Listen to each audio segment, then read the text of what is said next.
For some reason, everyone manages to erase the agency of the Syrian people. No, Assad was also partially toppled because millions of Syrians fought against it, spoke out against it. Let me read you a quote you gave. This was at a European conference on Syria. You said, "We've been here for 12 years. You've been exhausting our traumas.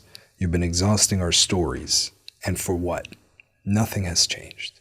Yeah. And nothing has changed till today.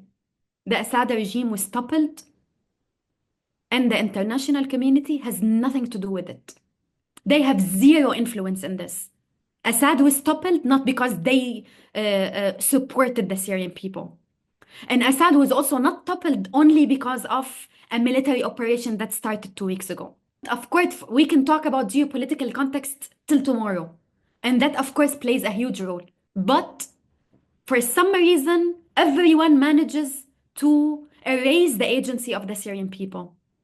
No, Assad was also partially toppled because millions of Syrians fought against it, spoke out against it, paid their blood and their suffering and their souls for a moment of freedom for this country.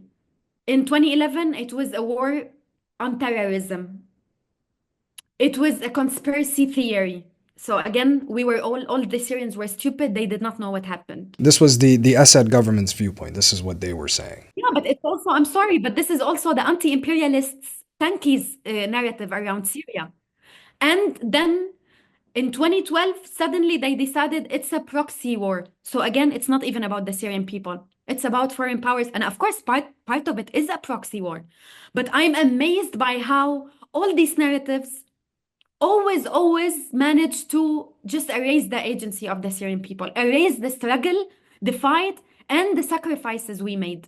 And now suddenly, Assad has been toppled because of a military operation. That's not true. That's part of the truth. But it's not the complete truth. Assad was toppled because people like my father did not fear going to the streets knowing that they might be arrested and killed under torture. And if you ask many millions of Syrians, they will say the same. In every interview I do now, they ask me, but do you trust HTS? What do you think about HTS? Are you hopeful about the future? Habibi, I don't have the luxury to be hopeful or be optimistic or be pessimistic. I go to the streets and I fight. That's it. That's what my father did, and that's what I want to do now.